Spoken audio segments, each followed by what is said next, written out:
Olá, quinto ano, tudo bem com vocês? Nós vamos começar agora mais uma aula de Geografia.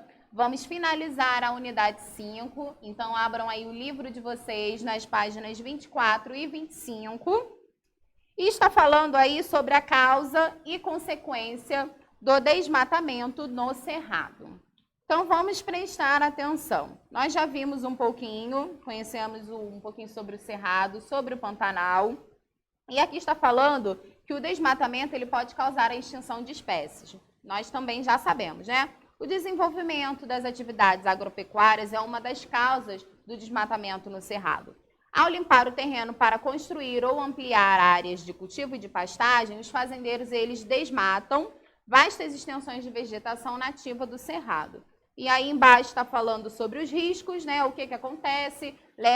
O desmatamento leva à extinção de animais e de outros seres, porque destrói o ambiente onde vivem, eliminando os elementos necessários à manutenção da espécie. Por exemplo, se determinada planta que serve de alimento para um animal for destruída, esse animal encontrará dificuldades para se alimentar e pode morrer.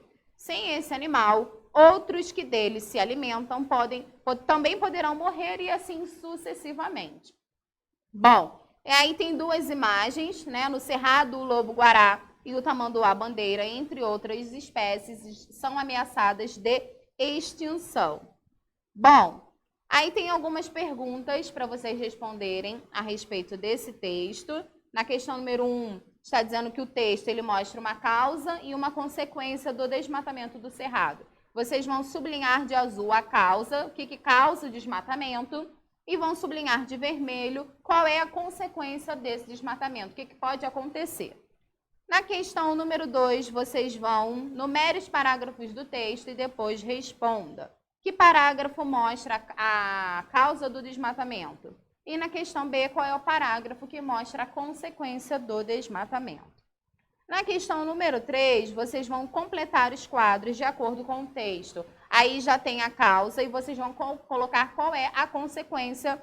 Por exemplo, no primeiro item, a causa é o desenvolvimento da agropecuária. Qual é a consequência que o desenvolvimento da agropecuária causa? Embaixo, a causa é o desmatamento. Qual é a consequência que o desmatamento causa? Por fim, tem uma imagem, mostra dois animais do cerrado.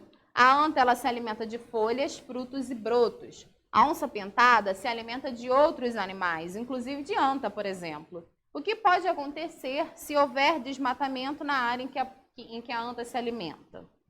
Aí está pedindo para vocês fazerem uma folha à parte, escrever um texto, expondo uma das causas do desmatamento e as consequências disso para a planta e para a onça-pintada. E vocês vão dar um título a esse texto. Então, façam, tá? Façam no caderno de geografia de vocês.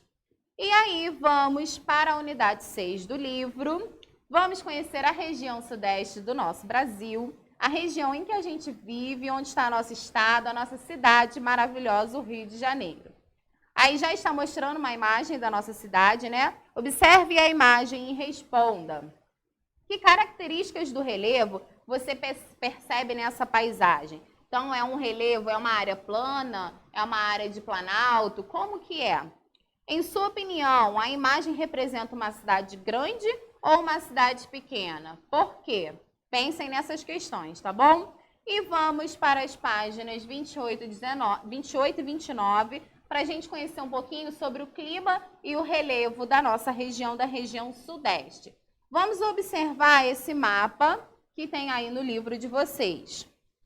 A região sudeste ela é formada pelos estados do Espírito Santo, Minas Gerais, São Paulo e Rio de Janeiro. O clima predominante na região é o tropical, que apresenta invernos secos, verões chuvosos e temperaturas médias anuais superiores a 18 graus.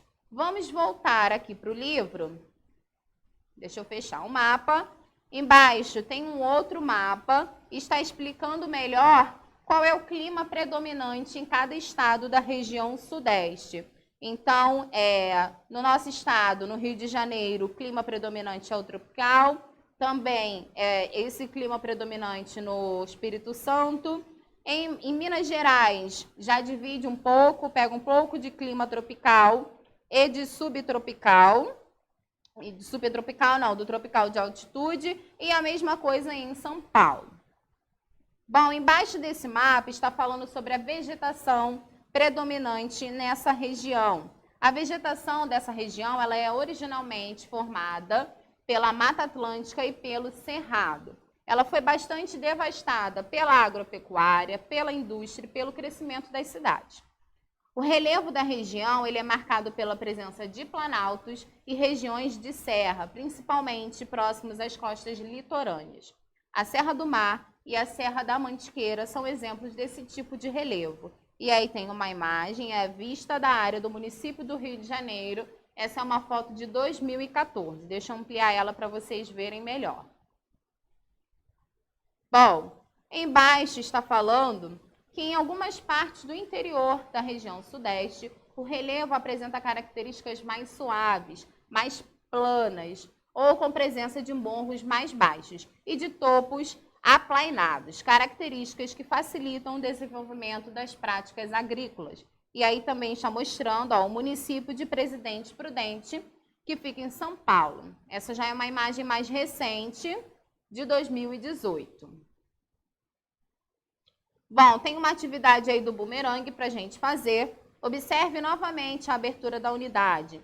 Em sua opinião, a imagem apresenta uma cidade localizada em uma área de planaltos e serras ou em uma área de planícies? Que características da paisagem sugerem isso? Então, pensem nessas questões para a gente conversar, tá? Bom, e tem uma atividade para vocês fazerem. Uma perguntinha, duas perguntas. Qual parte da região sudeste facilita a prática da agricultura? As áreas de serra ou as áreas mais planas? Em sua opinião, como as características do relevo se relacionam a isso? Então, respondam. A gente se encontra para tirar dúvidas, fazer a correção e bater um papo. Um beijo para vocês.